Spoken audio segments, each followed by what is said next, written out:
Hello everyone. आज मैं आप सबसे बात करने वाली हूँ कॉन्स्टिट्यूशन के बारे में। What is a constitution?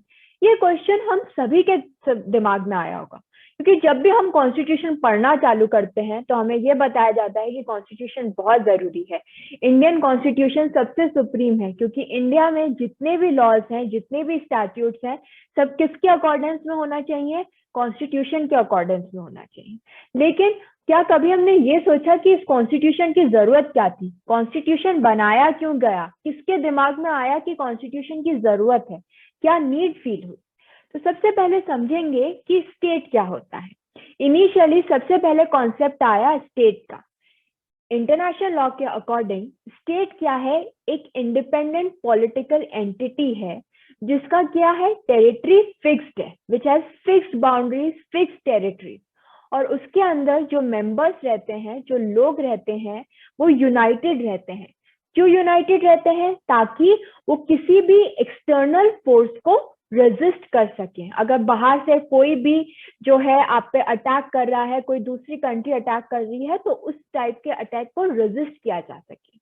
साथ ही साथ वो क्या इंश्योर करते हैं कि इंटरनल मैटर्स जो हैं, स्टेट के अंदर के जो मैटर्स हैं, स्टेट के जो अंदर के में जो लोग रह रहे हैं, वहां पे क्या रहे? लॉ एंड ऑर्डर मेंटेन रहे। तो इनिशियली सबसे पहले कॉन्सेप्ट आया पुलिस स्टेट का, जहाँ पे पुलिस का क्या काम था कि अंदर जो कंट्री के अंदर, जो स्टेट के अंदर लोग रह रहे हैं, उनके बीच में पीसफुली रहे, लॉ एंड ऑर्डर जो है वो मेंटेन रहे।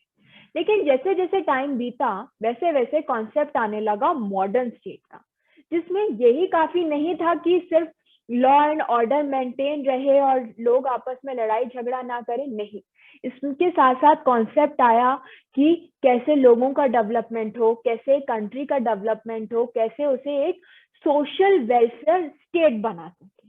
तो जब ये सब चीजें आने लगी, ये मॉडर्न स्टेट का कॉन्सेप्ट आने लगा, तभी नीड अराइज हुई कॉन्स्टिट्यूशन की।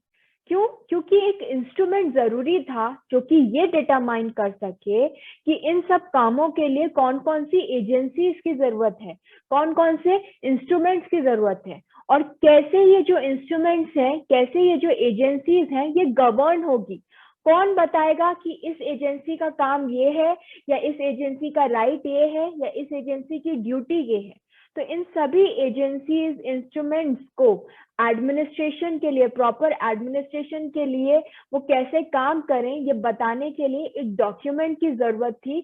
और वो डॉक्यूमेंट कहाँ से हमें मिला? वो मिला कॉन्स्टिट्यूशन।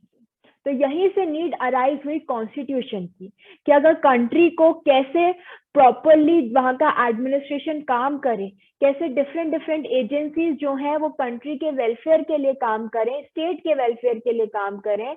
और ये सब कहाँ से पता चलेगा? कहाँ गिवन है? ये सब कुछ गिवन है कॉन्स्टिट्यूशन के अंदर, इंडियन कॉन्स्टिट्यूशन के अंदर। इंडियन कॉन्स्टिट्यूशन जो है वो, इसीलिए इसे कह सकते हैं कि इंडियन कॉन्स्टिट्यूशन जो है वो क्या है?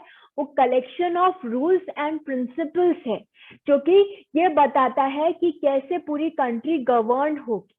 ठीक है, तो कॉन्स्टिट्यूशन जो है वो किसी, it is a product of a political revolution. ठीक है, सिर्फ पॉलिटिकल रिवॉल्यूशन ही नहीं, वहां पे उसमें रिसर्च है, डेलिब्रेशंस है। ठीक है, कि कैसे काम होगा, जो एग्जिस्टिंग सिस्टम ऑफ एडमिनिस्ट्रेशन है उसे कैसे इम्प्रूव किया जा सके, ये सब कुछ कॉन्स्टिट्यूशन हमें बताता है। So it is just not a result of political revolution. सिर्फ ये नहीं कि पॉलिटिकल पार्टीज या उन्होंने पॉलिसीज बनाई उसका रिजल्ट है, नहीं, वो जरूरत थी कि कैसे जो एग्जिस्टिंग सिस्टम है उसे इम्प्रूव किया जा सके, कैसे हमारे एडमिनिस्ट्रेटिव सिस्टम को हम बेटर कर सके। और इसीलिए ये इंडियन कॉन्स्टिट्यूशन बना। तो अगर कोई पूछे, कोई समझने की कोशिश करे कॉन्स्टिट्यूशन क्या है, वो कलेक्शन है रूल्स का, प्रिंसिपल्स का, जो कि ये बताते हैं कि how a country will be governed, how a state will be govern. Indian constitution की अगर स्पेसिफिकली बात करें तो it is the longest constitution in the world. इसे बनाने से पहले 60 कंट्रीज के कॉन्स्टिट्यूशन को देखा गया था, समझा गया था, एनालाइज किया गया था, और उसके बाद हमारा कॉन्स्टिट्यूशन बना है। इंडियन कॉन्स्टिट्यूशन बहुत सारी कंट्रीज का कॉन्स्टिट्यूशन देख के बना है, इसीलिए इसके अंदर जो बहुत सारे डिफरेंट डिफरेंट चीजें हैं, हमने अलग अलग कंट्री से ली गई। जैसे कि फंडामेंटल राइट्स लिए गए हैं अमेरिकन कॉन्स्टिट्यूशन से, डायरेक्टिव प्रिंसिपल्स लिए गए हैं आयरिश कॉन्स्टिट्यूशन से, कैबिनेट फॉर्म ऑफ गवर्नमेंट का कॉन्सेप्ट लिया गया है ब्रिटिश कॉन्स्टिट्यूशन से, और भी बहुत सारी कंट्रीज से हमने अलग अलग चीजें ली गई हैं, जैसे Germany, Australia, USSR, Canada, France, इन सभी जगहों से हमने बहुत सारी चीजें हमारे कॉन्स्टिट्यूशन में ली गई हैं। तो ये पूरा कॉन्सेप्ट था। अब जो ये इंडियन कॉन्स्टिट्यूशन है वो किसने बनाया है? तो ये इंडियन कॉन्स्टिट्यूशन को फ्रेम किया है कॉन्स्टिट्यूएंट असेंबली ने, जिसे सेटअप किया गया था 1946 के under the provisions of cabinet mission plan. तो 1946 के अंदर एक कॉन्स्टिट्यूएंट असेंबली को सेट फ्रेम किया गया, बनाया गया, और उसके अंदर कितने मेंबर्स थे? इनिशियली उसके अंदर 389 मेंबर्स थे, लेकिन पार्टीशन के बाद उसके अंदर सिर्फ 299 मेंबर्स ही रह गए। साथ ही साथ इस कॉन्स्टिट्यूएंट असेंबली ने 22 कमिटीज जो है वो अपॉइंट की थी। क्यों? क्योंकि वो कॉन्स्टिट्यूशन को बनाने का ही काम कर रही थी। ये 22 कमिटीज कॉन्स्टिट्यूशन को बनाने का ही काम कर रही थी, लेकिन इनके काम अलग अलग थे। तो इसी पर्पस के लिए कॉन्स्टिट्यूएंट असेंबली ने कमिटीज बनाई, 22 कमिटीज बनाई, जो कॉन्स्टिट्यूशन के रिस्पेक्ट में ही अलग अलग काम कर रही थी। इसे बनने के लिए, कॉन्स्टिट्यूशन को बनने के लिए 2 years 11 months 18 days लगे, यानी 2 साल 11 महीने 18 दिन में ये कॉन्स्टिट्यूशन पूरा बन पाया। साथ ही साथ इसके अंदर जो 2 बहुत इंपॉर्टेंट डेट्स हैं, जो कि ये डिटरमाइन करती हैं कि कब जो है कॉन्स्टिट्यूशन अडॉप्ट हुआ और कब वो एनफोर्समेंट में आया। तो ये 2 डेट्स जो है वो बहुत इंपॉर्टेंट है। पहली डेट है कि कब जो है constitution of India was passed and adopted by the Constituent Assembly। तो वो है 26 नवंबर 1949, यानी 26 नवंबर 1949 को कॉन्स्टिट्यूएंट असेंबली ने कॉन्स्टिट्यूशन को अडॉप्ट किया था, कॉन्स्टिट्यूशन को पास किया था, अडॉप्ट किया था कि ठीक है ये कॉन्स्टिट्यूशन बन गया है, इसको हम पास कर रहे हैं, इसे हम अडॉप्ट कर रहे हैं।